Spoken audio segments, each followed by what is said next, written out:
Good evening, viewers. This is BVI Channel 1, and we are on Biafra Discourse. I'm also Channel Peters. As the spread of African liberation consciousness is really waking up a whole lot of discussion, the continuous coup happening in some African states, some questions are being asked. Why this coup? What are the root cause for this coup? We're going to go back a little bit, back in the time, and the early coups that happened in Africa. The Nigerian 1966 coup, followed up by other coups that had happened in Africa. What had been consistent that had led to such coups? Then when we come right back, we're going to look at the Biafran ideology with respect to addressing these coups happening in Africa. Because in Biafra, Africa died. And in Biafran ideology, Africa will rise again.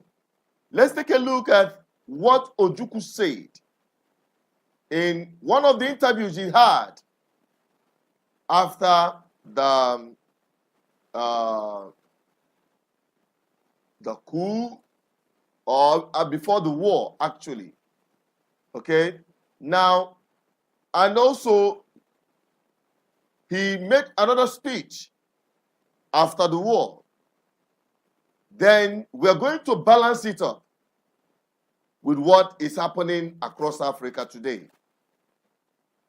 So, this very one, he made mention of the reason for 1966 coup. I'll be right back.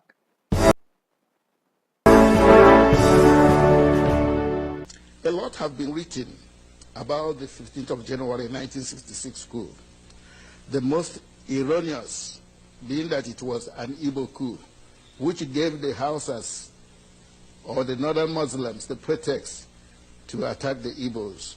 Please enlighten the world on events of the January 15, 1966 coup.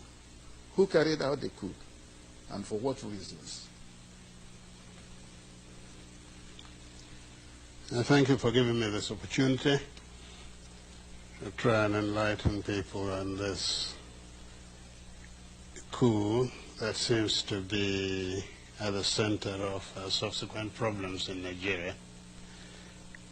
The coup of January 15th, 1966 was actually led by Major Ifajuna, and he commanded the activities in the south, and Zogo, another major, coordinated the northern side of it from Kaduna. The reason for the coup, if you remember, Nigeria became independent in 1960. We had a government, a quasi-Westminster type government with a parliament and a ceremonial president, reflecting, as it were, the Queen of Great Britain. That was Dr. Nnamdi Azikiwe, and Tafawa Balewa was the president from the north. Now, the real problem with Nigeria has always been the imbalance of the federation that is and was known as Nigeria. I remember when I was at school, I was taught that the great thing about a federation was that no federating unit should ever be preponderant over the others. As it happened, the Nigerian Federation, when it was created, was given down to Nigerians from London. And that federation contained the imbalance of the North being preponderant, in fact, over the two other sides, the West and the East. And this created, right from the first day, a certain degree of friction. The North could dictate, and the South, whichever part of the South, could just complain if it's not in accord with what the North wished. The teething problems of Nigeria after 1960, the independence, manifested itself in a number of ways. There was a friction over the preponderance of the North. There was certain difficulties about religious beliefs in the country. There was corrupt, bad administration, and so on.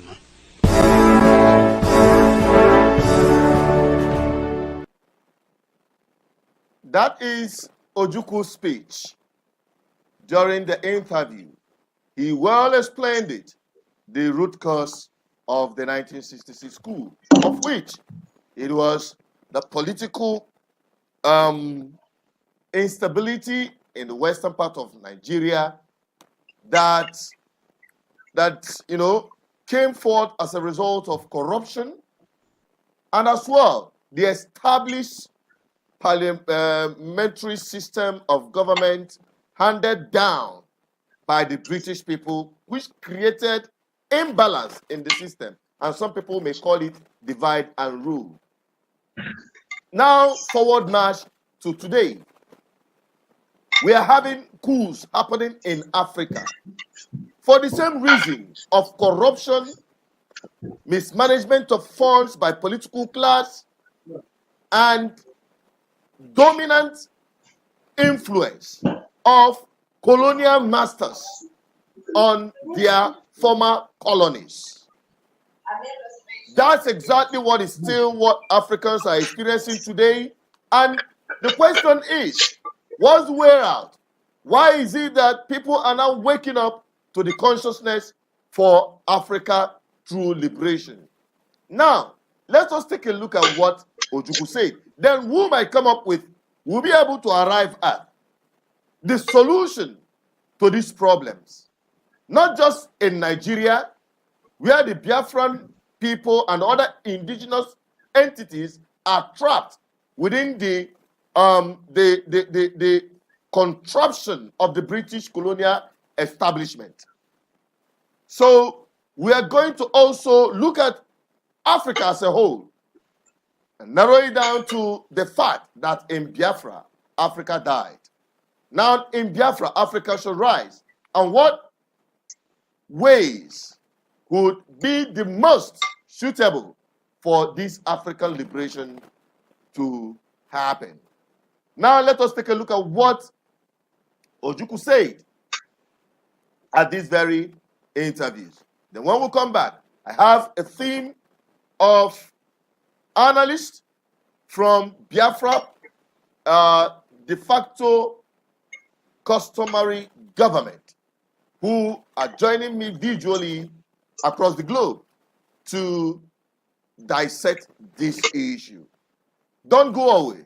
Let us hear from Odumegwu Ojukwu. I'll be right back. If civil war comes, and I do think it is imminent, you're quite right, it will for us be the price of freedom. Our people here have for a long time been prepared for this eventuality, and I am confident of their readiness. I think that when it does come, that the people on the other side would be surprised as to what they're going to get. And I'm confident that it will not last long. So a lot of people will say, but you were leading the first one. Yes, I led the first one. And I will say to everyone, I led proudly the first one. I don't think a second one is necessary. We should have learned from that first one. Otherwise, the dead would have been to no avail. It would all have been in vain.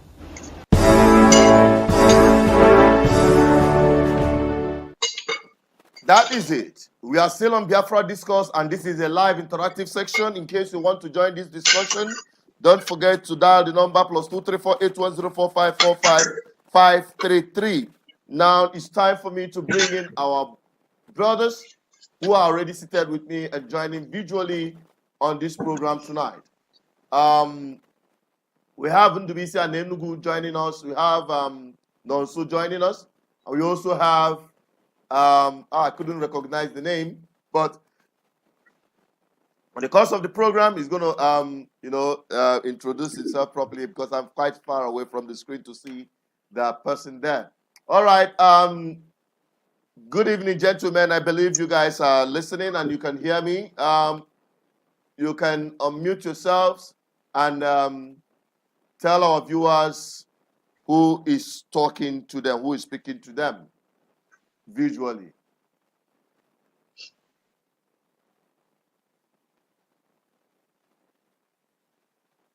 You can go ahead. Go on.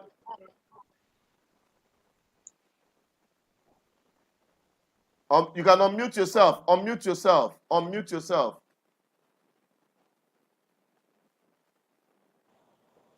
Hello, good evening. Yeah, this is Ndubisi.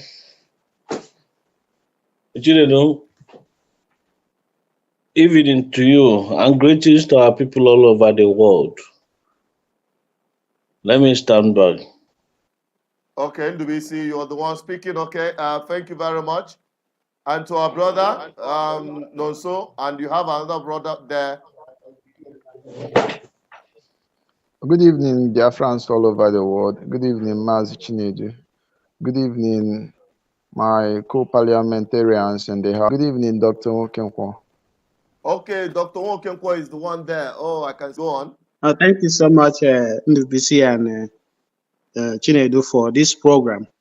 It's a well-deserved program that we need to discuss the plight of the African people, especially the Biafrans in Nigeria.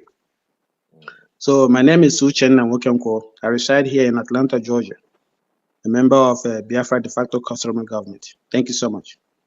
Thank you so much. Thank you so much for joining. Quickly, let's just double into what we are here for, talking about the coup in Africa. Doctor, let's start with you.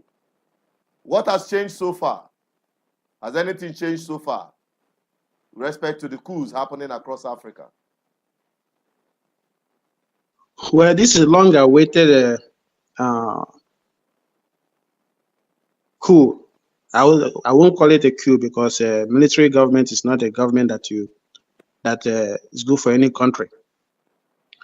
But it's sometime when the government in power that's supposed to serve the people of various countries in Africa have decided to use African countries as their own family business and neglecting the poor masses that they are supposedly to be ruling over and giving them all the basic amenities that a human being deserves.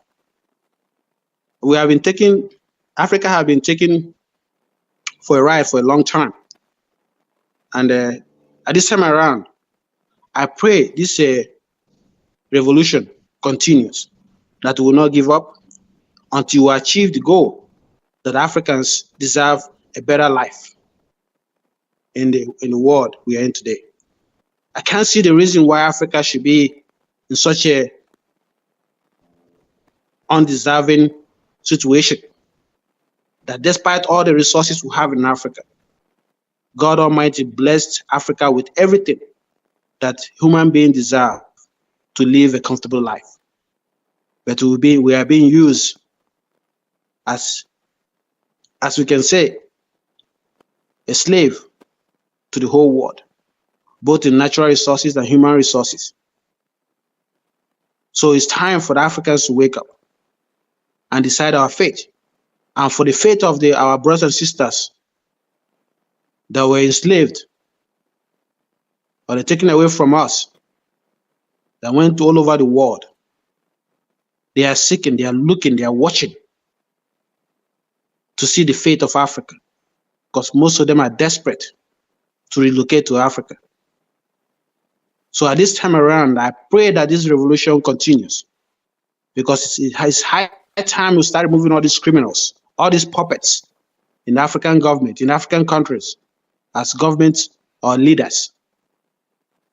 You can imagine the situation in Africa is today, because you have somebody like Tinubu with all his forged certificates, with all the things that he has done, that no country in the world will touch him with a 10-foot pole. But Nigeria want to accept, not that Nigeria want to accept, but he imposed himself on Nigeria. It's just one man. The masses, it's your turn to decide your fate. The fate of Nigeria, the fate of Africa, and the fate of Biafra. Okay. Like you said, Chinedu. Okay, go on. Like you said something about there was a night that said something about Ojukwu, what Ojukwu said. If Biafra dies, I don't know how, can you say it again? In Biafra, Africa died. Said? Yes, in Biafra, Africa dies. So they know our capability. They know our intellectual capabilities. They know what we can do. They know what happened during the Civil War in Nigeria. How the Biafrans were able to manufacture all the needed arms, infrastructures, telecommunication, and aerospace engineering out of nothing. Can you imagine when you are given such an opportunity to prove yourself what Africa will become? But it starts with Biafra. And that's where we stand. Thank you. All right. Thank you very much. Let me bring in Ndubisi very quickly. Ndubisi, can you give us your own voice on what you think about this whole coup in Africa and the Biafran ideology? And to you who are watching, we can also take your commentaries on the comment section. You can be dropping them. We're going to get to that, and we'll read it out to the hearing of the entire audience.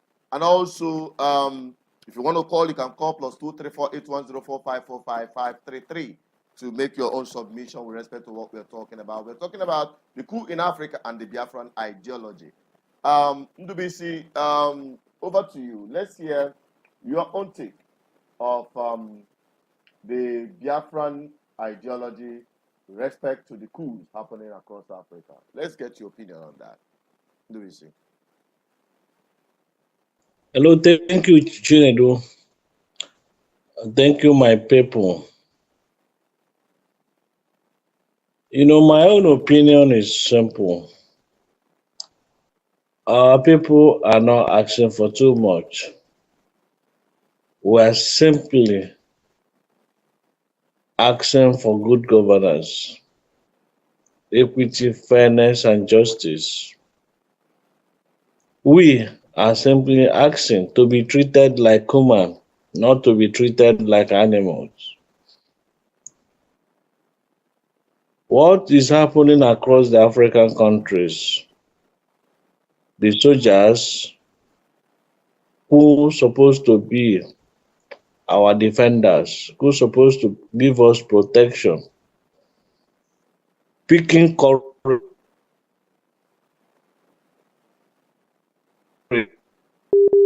It is as a result of failure of the political class to give the people dividend of democracy, which is good governance, good life, creating happiness. Because the essence of government is to create happiness. Government doesn't profit, government maximizes social welfare. And in doing that, simply, you make people happy. You give people hope. You the essence of life, not the citizens of that country will stand up and they will start shouting, start protesting. And since they don't have gun, there is nothing much they do. They cannot sack a sitting president out of power. It is only the soldiers that are empowered by the constitution to defend the unity of the country. So that is why we've seen Coup going across Africa. Wherever we have case of Coup or case of army coming into government, note that democracy has failed to function. That was what happened in Niger, Burkina Faso, Mali, Gabon, and of course people are saying, including other countries, maybe the next day we might have the breaking news that army has taken over. So I want to conclude by saying that our politicians don't learn from history. Our politicians are too self-centered, too selfish, too greedy, thinking about themselves and about their families, or perhaps and against their friends. Most of the politicians are not thinking about public interest, but personal interest. So that is what has given rise to army takeover in most of the countries in Africa. And it will not stop until we change the way we do things. If you ask me whether I love military administration or intervention, I would rather tell you as a person, it's not the best. They have never given any country. They have never given any country the right direction. They hijack power, promise heaven and earth, promise transition period, a short transition period, but they have never kept their promise. I've never seen any country. I've never seen any country where people celebrated military intervention and at the end they continued celebrating it. So if we have a way of resolving it through democratic way, it's okay by me. That will be that will be accepted by me. But it's only last resort because there is no injustice everywhere, clear case of impunity, people being weaponized with poverty, people denied of their rights, fundamental human rights. People don't have access to quality education, to Medicare, even security. So once it gets to the extreme, that is the only time people will be begging and pleading with the soldiers to please come and take over power. But I pray we'll not get to that point. I mean in Nigeria, because it's already going on everywhere in Africa. Thank you, Chinedu. Let me start. All right, thank you, Ndubisi. Thank you for that submission. Thank you very much for that submission. As good as Mazi Ndubisi's opinion and that of Dr. Nwoke. Africa is a failed continent, and this series of coup is an evidence to that fact. When you see a revolution coming from the military, it can only mean that civilian leadership has failed the people. And now the justification of this coup is now coming from the same masses that had not held their government, their civilian government accountable. So you see that we have a chain reaction that has been reproducing bad leadership, reoccurrence of bad leadership. So how do we trust that the military government will give us a fair government, a government that will serve the people the way the people want, since the people have not been ready to hold their leaders accountable? We are seeing so many elections coming up this year. This year is a year of election for Africa. Most African countries, about 90 of them, are having elections. And the most recent one we are having today is that of the Gabon and that of the Zimbabwe. The Zimbabwean re-elected president is still facing cases in the court because of the process that brought him in, just as we are having in Nigeria, where the man that we never voted for imposed himself, and he's still facing a trial in court and still parading himself as the president of Nigeria, and people are not doing anything. The atmosphere in Nigeria doesn't feel that we are against or virally against this in occupational president of Nigeria. Let me put it that way, because he occupied Nigeria. So military coup, I don't support military coup, but I am saying that we should look at the real cause of this so-called revolution, and then we will take it to the right channel. The right revolution always comes from people actively participating in politics and moving things themselves, not allowing military or outsiders, maybe mercenaries from other countries, to conduct something for them. So it has to come from the people, and this is what we are waiting for in Nigeria in the next coming days, especially with reference to the judgment that we are waiting for in Nigeria. So we need to see people have this spirit that it is their own responsibility to take back their country and then demand for fair government and inclusive government that will better their own people, their own life. Thank you very much, Mazen. Thank you so much. Thank you so much. For those who have been calling, please feel free to call back again. We are still live on Biafra Discourse. We're talking about the coup in Africa and the Biafran ideology. Now let's turn to the Biafran ideology this time.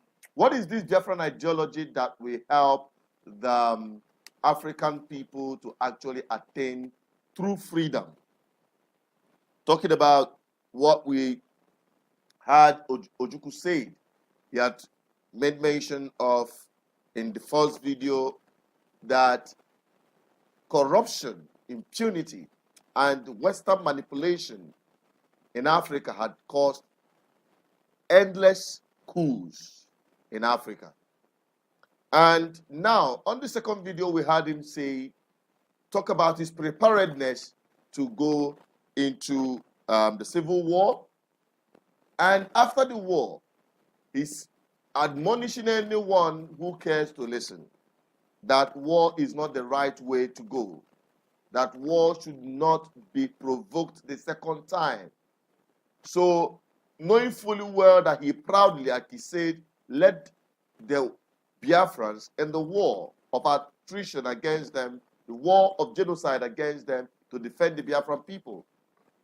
He believes strongly that there are other alternatives to deal with this. And what actually did he fight for? He fought for the economic freedom and the true political freedom of the Biafran people from the establishment of the British colonial contraption as established in Nigeria. We've had all of that. Now, the Biafran ideology, what would it bring to the table to the African people and Nigerians as a whole? To Dr. Mazi Nwokenkwo, let's hear from you. What do you think should that be talking about the Biafran ideology. Thank you so much for bringing me back again. The Biafra ideology, if you look back from what triggered the civil war,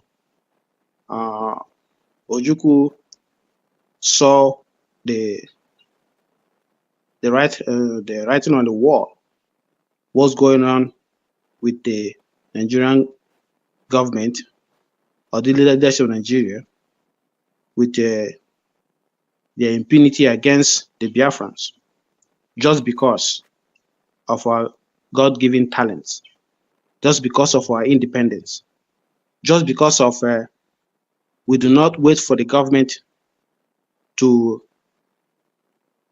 build or give us something that that will make us comfortable, or anything that that will give us the right to exist. But to the Biafrans, being Republican in nature, we're able to sustain all the ills against them.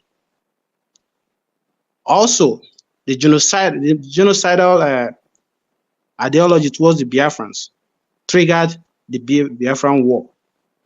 But when Ojukwu came and saw that war cannot solve the problem, the only way this problem can be solved is through economic power, unity of purpose.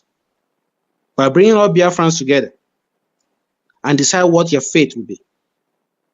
When you have unity of purpose, when you say now enough is enough, like the Israelis said, that Jews all over the world said after the genocidal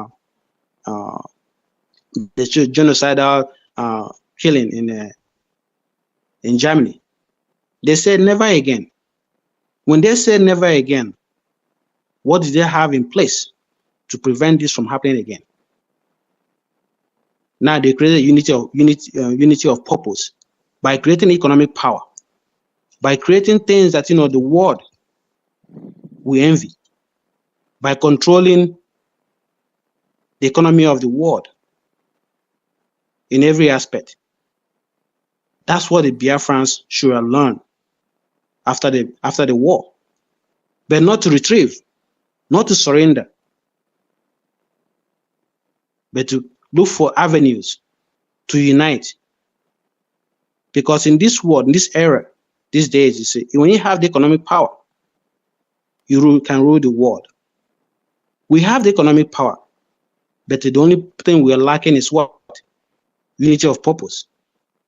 When we allow certain group of people to rule over us, people who do not have the capacity, the leadership quality to rule over the Biafran people, we allow the government, the Nigerian government, to appoint our leaders for us, just like the Western nations are doing to the African countries. We should decide who will be our leader. And also, we should also at the same time checkmate the leaders in Biafra land to make sure they have that unity of purpose in the agenda of the Biafran people. Because without that, we can continue to cry and cry individually. Nothing will happen until the Igbos or the Biafrans decide that, look, enough is enough, and create a unity of purpose, the agenda that will propel the Biafran people to the next level in this economic world. The world is getting smaller and smaller, and it's up to us to come together, not aligning with one group or the other, because we've been there. We have not achieved anything because of that. Until we unite and form a powerful force that the Biafrans will be envied around the world, especially in Africa. So in order for us to achieve this, we have to have an agenda. Our agenda will be something that it can never be cracked. It cannot be an individual agenda, but agenda that will benefit all Biafrans, whether in diaspora or in Biafra land. Thank you so much. Thank you so much, my brother, Dr. Ojukwu. And I think Udowole just joined us right now from South Africa. Udowole, you can make your own entry immediately. Udowole. Good evening from here. I'm just joining in. I think I'm still novice to the program, but for the topic of the day, which is the coup in Africa and what it has to do on the Biafra, we all know that this is a awakening call, and it's not just for the people of Biafra, it's also for those who feel aggrieved that the situation in Nigeria is not what they bargained for. It is a time for people to start putting one and two together in order to attain a greater height, a better life for the society and for the future generation. Nevertheless, I may not say that we are better prepared for what is happening, but there is a say that in Igbo Ade, they say the Beredenyi Dike and the Beredeke Jamadike. Exactly. So if we can rally round, it's not too late. If we can rally round and push our political elites to do the needful, this is time to adjust. Our people must reposition themselves politically, because economically we know our position, and it is only in Nigeria that those who controls the economy has no say in politics. Only in Nigeria, simply because our people are so naive that they don't understand that if you don't have political power, your economic influence is completely useless. You must invest in politics in order to sustain your economy. At this point, I need to yield. So Udowole, from what you're saying and from what Dr. Ojukwu just mentioned, the right direction to go for the Biafran people is politics of the Biafra, or you call it politics of Biafra, you call it the Biafran politics in Nigeria today. That's the way to go. But some people have said that will not yield the needed results, taking into account the impunity of the electoral process in Nigeria, and they will always cite that of Imo State as an example to buttress their point, that in as much as you try to bring in or to vote in the right candidates, yet they have a way of imposing whoever they want on the people. How do you react to that? Let me go to Ndubisi, then I'll come back to you, don't worry. Ndubisi, how do you react to this? Ndubisi, are you there?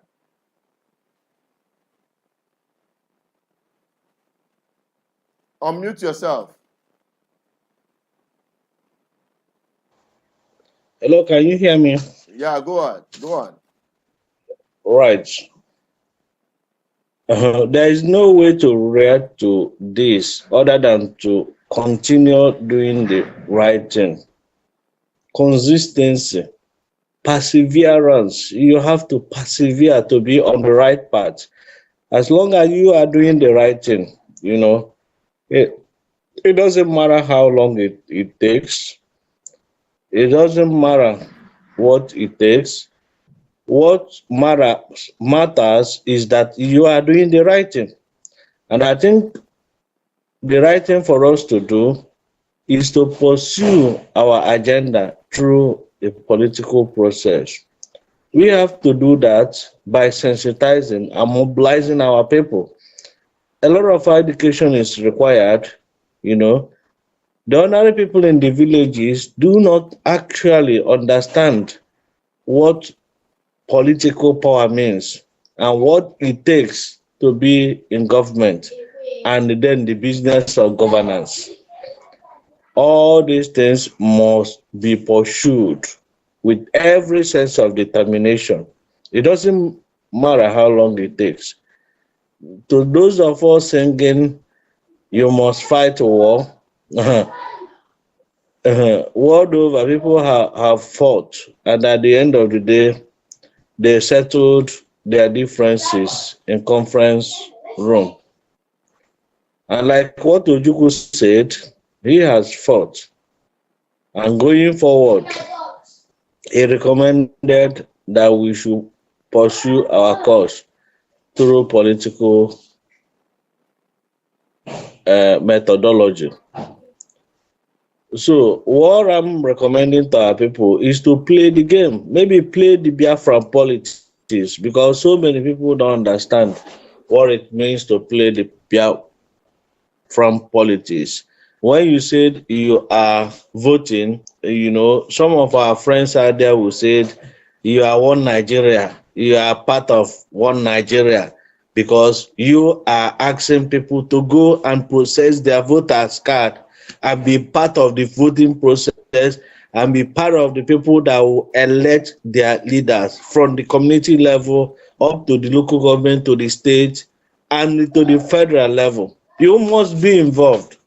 So when we say they play politics of Biafra, they do not understand. But let me clarify it, Chinedu. Playing politics of Biafra is playing ideological politics. You have to show people how to do it the Biafran way. And what is Biafran way? What does Biafra stand? To so many of my friends who use, you know, you give bird a bad name in order, you give dog a bad name in order to hang him. There are so many people, Nigerian system or Nigerian government have promoted and given them the leaders of Biafra. So they have become the face of Biafra. So when they mention Biafra, they associate or they seem to tag anybody that is talking about Biafra to those people, you know, without meaning that, you know, Biafra doesn't, the actual meaning of ideology of Biafra doesn't mean what those people are preaching. Biafra is not about insulting people, it's not about Tibo's Obwe, it's about love. Biafran ideology is about love. You love Yoruba person, you love Hausa person, you love Yoruba, the Fulani person, you love Ijaw person. In every ethnic groups or tribe in Nigeria, you have bad people and you have good people. The same thing goes in African countries. The common people across Africa are wonderful people. The people causing all this confusion across Africa are very few people that are causing it. So such people should be isolated. And in doing that, you project the Biafran ideology. And what is Biafran ideology? Biafran ideology simply means freedom, good governance, equity, fairness, and justice, love, anything goodness. So if you're in a community and you promote these qualities, tell me why anybody should hurt you. Or tell me why anybody should go against you. If you promote goodness, if you are in your village or your location and people know you to be a good man, to be the person following the due process of law, will anybody be against you? Will any law enforcement officers come against you?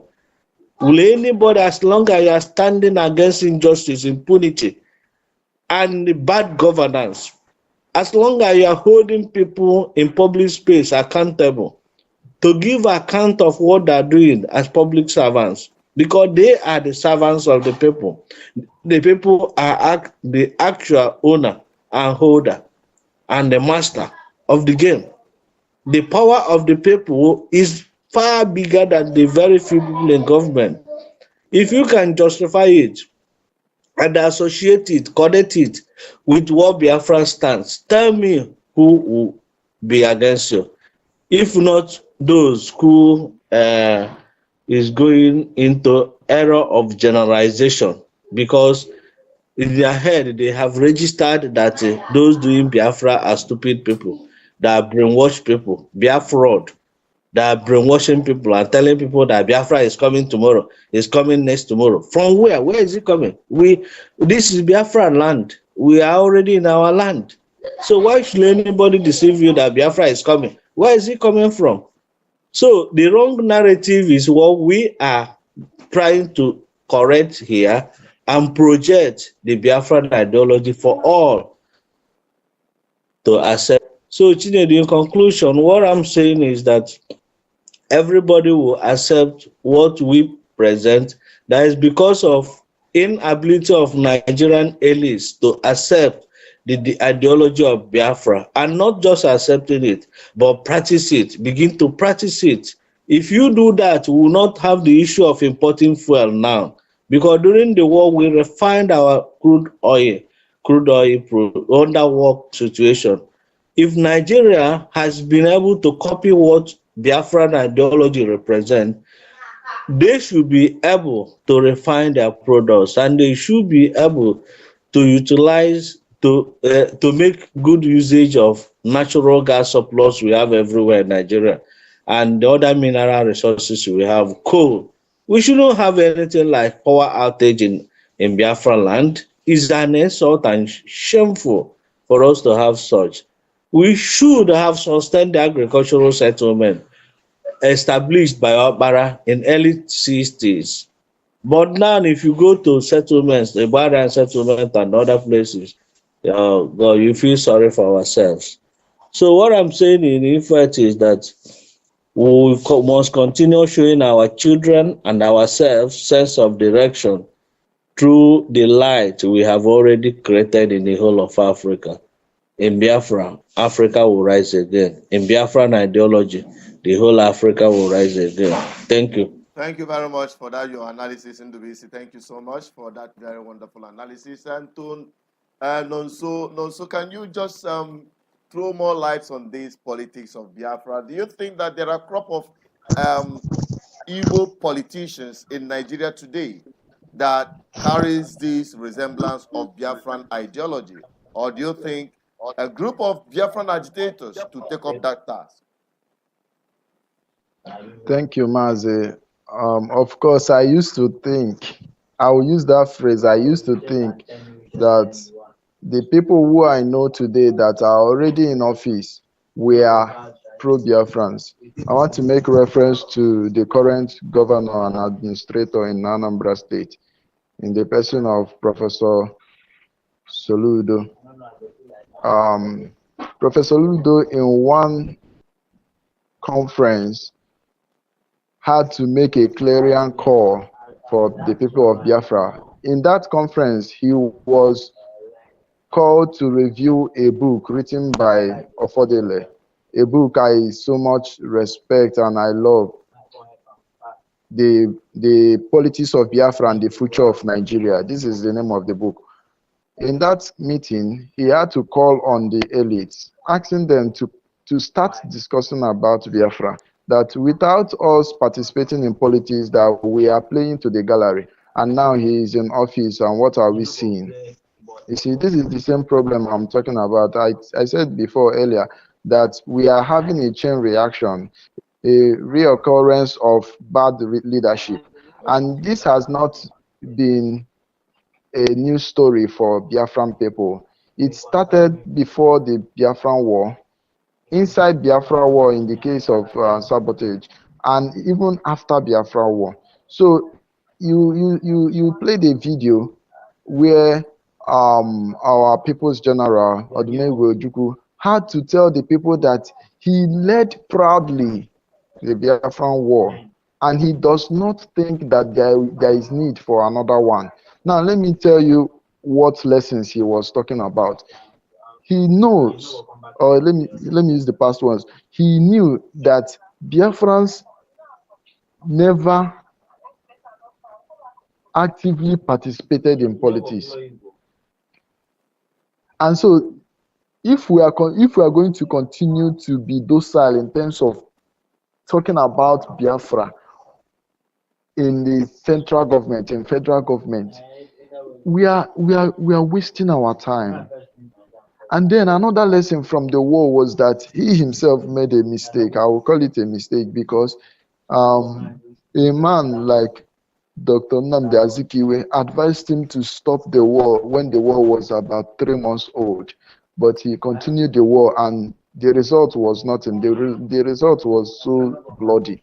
So all these things are lessons that we learn from the war. So what are we saying from the history, from the current ongoing coups that we are having in Africa, down to what you played now, the video you played now, you see that Africans, we are not learning from history. So we have to start learning from what has happened to us in the past to know where we are going currently. So I will say it is my position that the Biafran people have a lot of lessons to learn, and then from there we will know how to chart our course. If Biafra is going to be the future of Africa, we in Biafra land, we have to look at what happened in the past and then try to make the reality of Africa look like what our forefathers dreamt of Africa. So another reference I want to make is that particular statement that in Biafra, Africa died. This book was first written by a white man, a British journalist and novelist. And his name was Frederick Fawcett. He published this book in 1969. And in the process of publishing this book, people were commenting that, this book is filled with more of Biafran sentiment. He is more sympathetic to the Biafran cause. And then he told them, why wouldn't he be sympathetic to Biafra? Don't you have eyes? Or if you don't have eyes, can't you hear? He was living in Nigeria, I think in Lagos. But he was feeling the heat of the war. People in Lagos, we are not feeling anything. Nigeria was in war, but they were not feeling anything. But people are dying every day in Biafra land. You see the injustice. They live freely in their land while people are dying and they don't care. This is Africa. Nigeria is still Africa. We died up to today. We have the worst record of war in Africa, but nobody is recognizing that we passed through this history. Is that not injustice? Yeah. Every year we hear the Western peoples remember the 30 million Jews that died in the Holocaust. How many people are remembering African people, like Biafrans that died in the war? Is this not injustice? So, God. I think more greater responsibility to that effect of what you just mentioned now lies on the Biafrans in Nigeria, because if you don't tell your story, nobody will.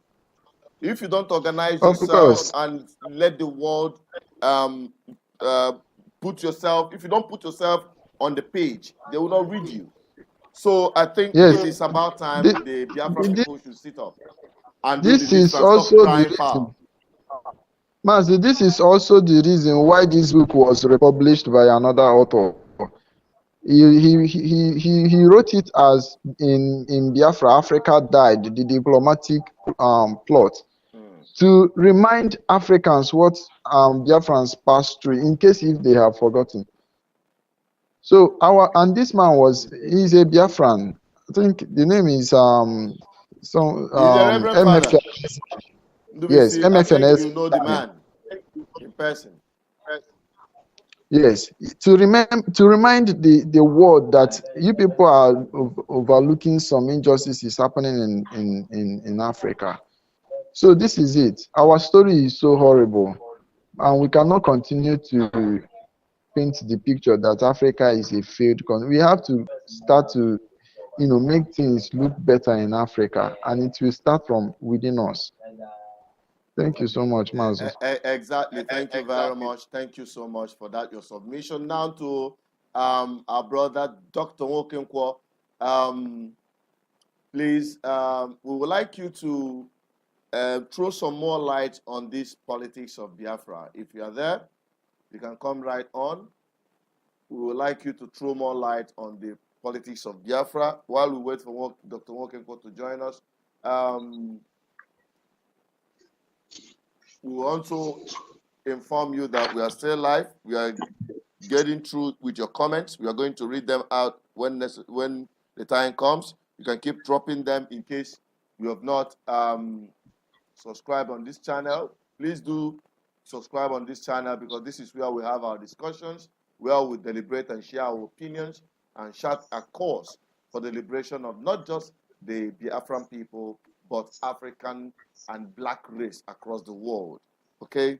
You can also call this line +234-810-4545533. But if you are calling now, please hold your peace. We are going to open up the lines immediately after we finish with our analysts who are with us on the studio visually. Okay, and when we open up the lines, please stick to time. We just have basically 2 minutes or maximum 3 minutes to make your submission with respect to what we're talking about. You don't deviate from it. To Dr. Wokenko, talking about the politics of Biafra, is it just the normal politics? Because I personally have been preaching and talking about the political revolution, not just the business of as usual kind of politics, but a political revolution, a ballot revolution. And is it not about time the Biafran enthusiasts, the Biafran agitators, because it seems like there are Biafrans who are actually agitators, and there are Biafrans who are more or less Nigerian enthusiasts. Within the political cycle especially, they hardly mention Biafra. They see Biafra as an anathema. They look at Biafra from a different perspective, considering what has happened in the past and what is happening currently, the confusion among Biafran agitators. Now, is it not about time reasonable, sensible, well-educated, and men of integrity within the Biafran agitators cycle to organize themselves and put forward a political platform to pursue their dream of having good governance to start with in Biafran land? Thank you so much for allowing me back again. There's a saying that you cannot do the same thing over and over and expect a different result. You have to do what you have never done before in order to achieve your goal. In Biafra, we have gone through civil war, headed by Ojukwu. And before Ojukwu went into war, he consulted the elders. And we have gone 2 other episodes. We have Wazirike, we had Nnamdi Kanu, and IPOB. We continue, like Ojukwu said, war cannot solve our problem. The only thing that can solve our problem is when, like I said before, it's a unity of purpose. Put a man in a pedestal and call that person your savior, and somebody coming from nowhere telling you that he's going to go to Biafra tomorrow, and we Biafrans around the world got deceived and joined this particular propaganda. But some of us have learned now that without the unity of purpose, without having somebody being the supreme or your savior, is the only thing that can save us. Collective effort, collective ideas, not on the social media, but in a secret way we can map out our agenda for the next 100 years, for our children. Not coming on social media telling the world what you're going to do, what you're not going to do.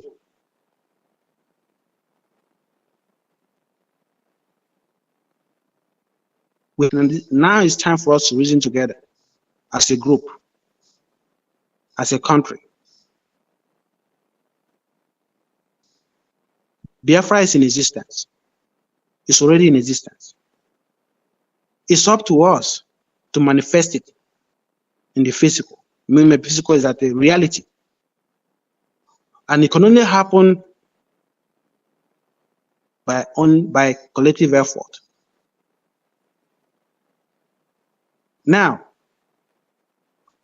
our political leaders in the Biafra land have been used, or are being used as a puppet. And the same Biafran people and Biafran people that say they're coming to save us are being used by the politicians to kill our own people. And at the same time, telling you Biafra is going to come today, come tomorrow. That's deception in the highest level. Until we change our mode of operation and mode of thinking, and change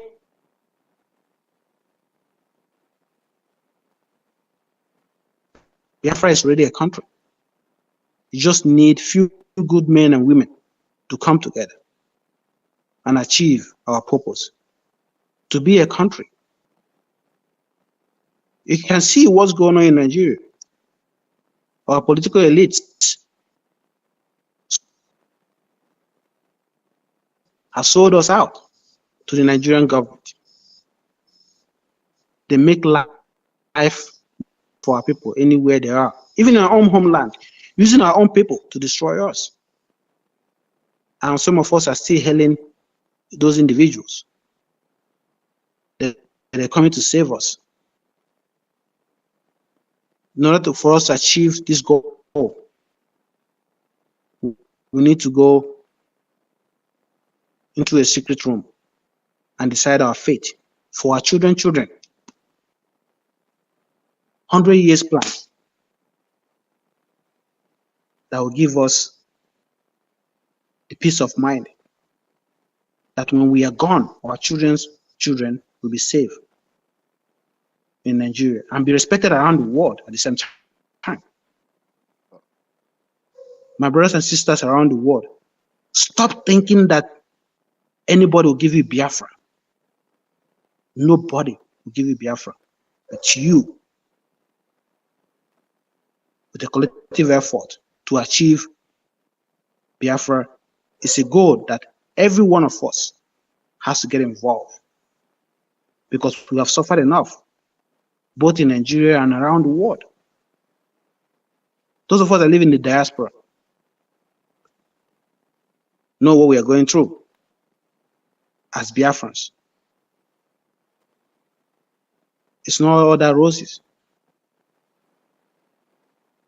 So, my brothers and sisters around the world, Biafrans, it's high time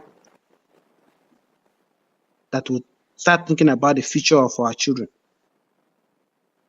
and start implementing the leadership role that we want in Biafra land. You can see all the politicians who said they're representing us in Biafra land. They will not mention anything about Biafra, but somebody from the north will mention Arewa. From the Yoruba land will mention Oduduwa. But you are afraid to mention Biafra. That is why you lack respect among the Nigerian legislators. Because when you are proud of who you are, say, look, I'm a proud Biafran, and we are tired of being treated in lies. Then the world will respect, Nigeria will respect you. So this is Biafrans around the world, because without Biafra, Africa dies. Like Ojukwu said, we are the hope of Africa.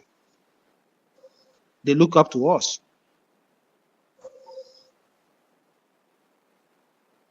Don't think about what you're going to gain today. Think about what you're going to get in future for your children. Don't be afraid to speak out. You can only die once. You can only die once. But today, people sacrifice their life for you to live in that comfort zone that you live in today.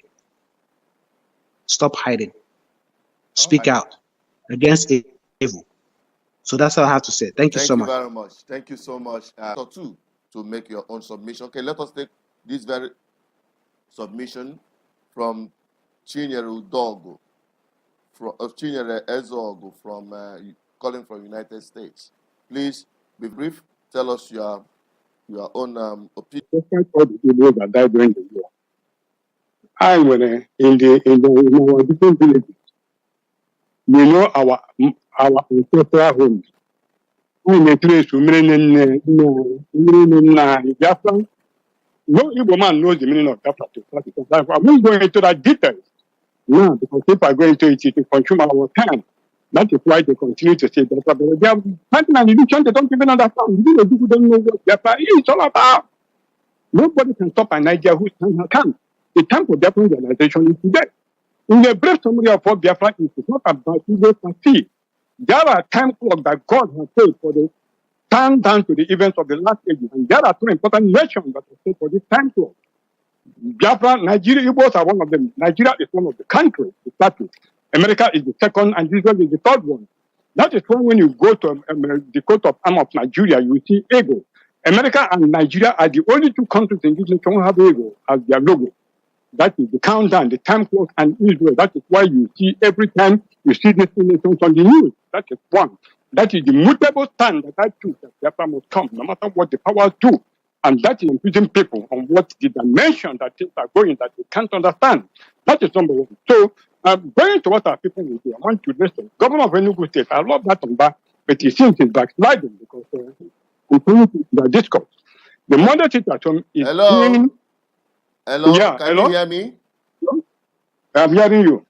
I think you are deviating from what we're talking about. We're talking about the Biafran ideology and listen to me.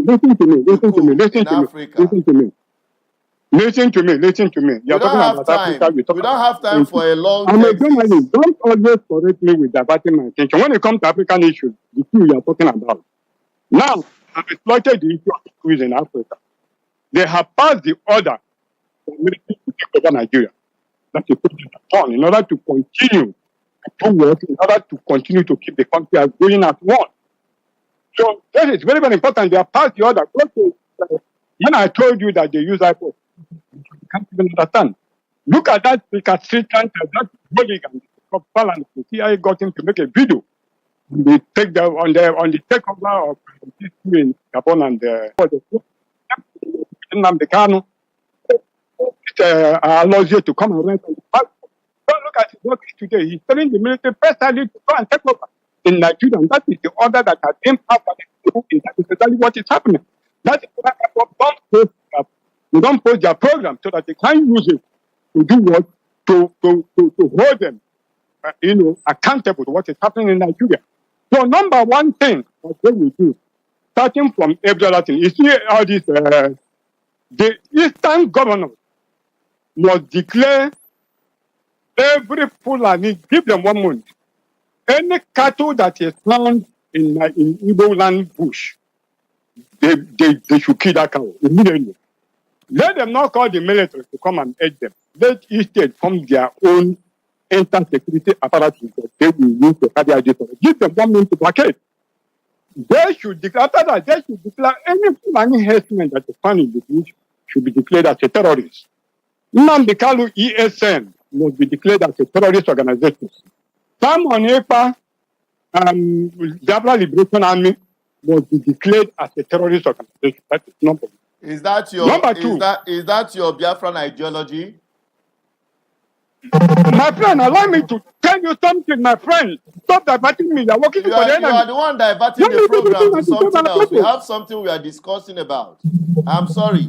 We're going to end this call because we don't want, we've said it time and over. If you come onto this program, we try to give you more time. Please stick to the topic we are discussing. Stick to the issue we are discussing.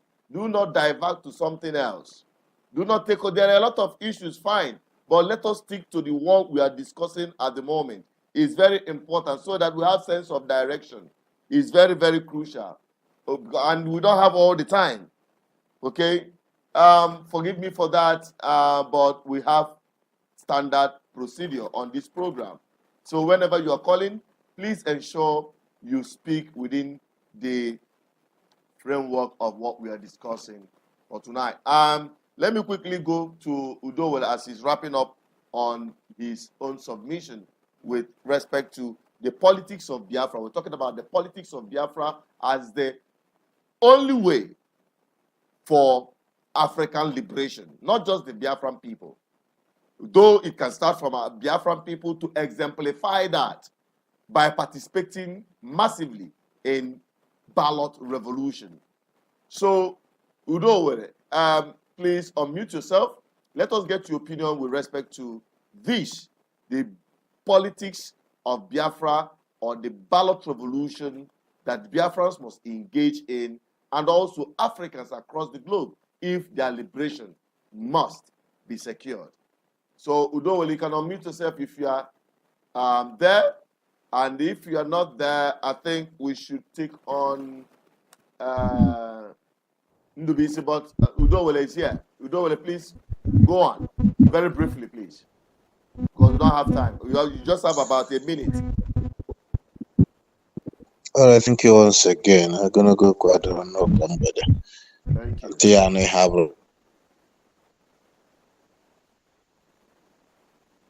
opportunity to express my gratitude to the Nigerian people for their courage in demonstrating their will to the French continuous French occupation of their country. And I would like to see something like that happening in the whole of African countries. It's not only in Niger, military base occupied by French and other Europeans. There is also military base in right here in Iceland, which once the youth leader of ANC and current leader of EFF has spoke about. And there is no need for all these useless military bases in Africa when the Europeans are not doing anything to strengthen a true democracy. They don't promote true democracy in Africa, so there's no need of their presence here. Their presence is here just to destroy, to destroy the African ideology and replace it with a criminal ideology, like Fela sing in his music that African man no dey carry shit. No, Igbo man teach us how to carry shit. So, in that sense, what we are seeing today in Southeast and some part of the South region is when the Europeans or the British are ruling Nigeria through indirect rule, the Fulani or the Californians through. This is a different type of colonialism, a black colonizing a fellow black man, an African colonizing a fellow African, a Nigerian colonizing a fellow Nigerian, as per se. So our people should understand that those of them in the office need your help. Well, how can you help? You can help them by assuring them that they are to serve you and that they should serve for. There are many ways to hold them to account. Okay. After election, go back to office. No more campaigns. They don't come to the marketplace anymore. But there is no way they can run the affairs of the government if you are not submissive to them. Monday, sit at home. Tuesday, sit at home. Wednesday, sit at home. If these measures are channeled towards correcting the governance of the Eastern region in a more strategic manner, these things can be useful. But when it is being criminalized the way Simon Ekpa is somewhere there giving order and foolishly people are listening to him, it will never give you governance because he is using it to his own selfish aggrandizement. He's just using it to raise fund abroad and live large. It's not for you. He's not doing it for you.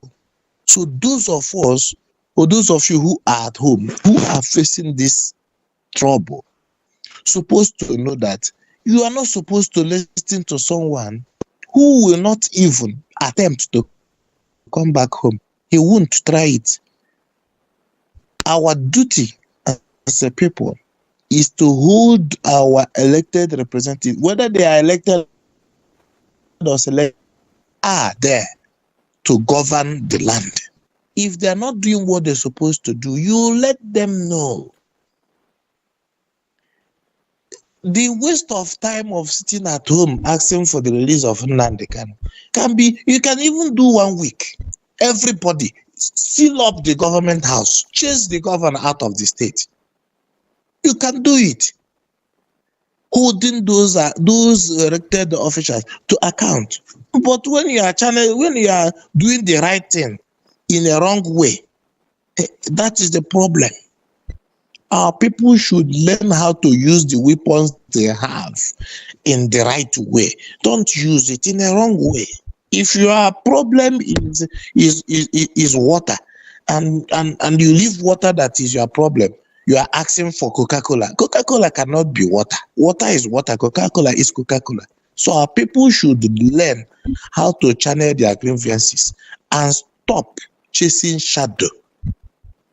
Thank you very much. Thank you so much. Thank you, Dowere. And to Ndubisi, as you're wrapping up on your own submission, can you help us to address this issue of is there anything wrong with Biafran agitators like some of you floating your own political party and having people from among yourselves who have been dishing out some of this agitation? You can unmute yourself. Yeah, thank you, Chinedu. There's nothing wrong with that, with floating a political party. But I want to tell you the issue or the problem that has or prevented that from happening. Over the past years, the people you have presiding over the affairs of Biafran agitation or leading the Biafran struggle have been a bunch of opportunists, people who were not prepared, or people who hardly knew what they were looking for or exactly what they want. And that is why many of them will tell you that it will take 25 years for Biafra to come. That Biafra has stages from stage 1 to stage 2 to stage 3. They hope that cannot be attained. And others tell you that you sleep and wake up in Biafra land and deceiving our people in the name of miracle centers.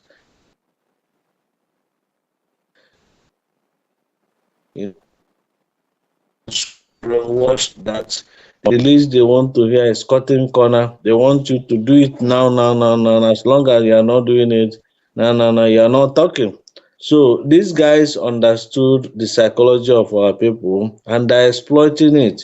And the psychology of our people is short-term profit, buying and selling mentality.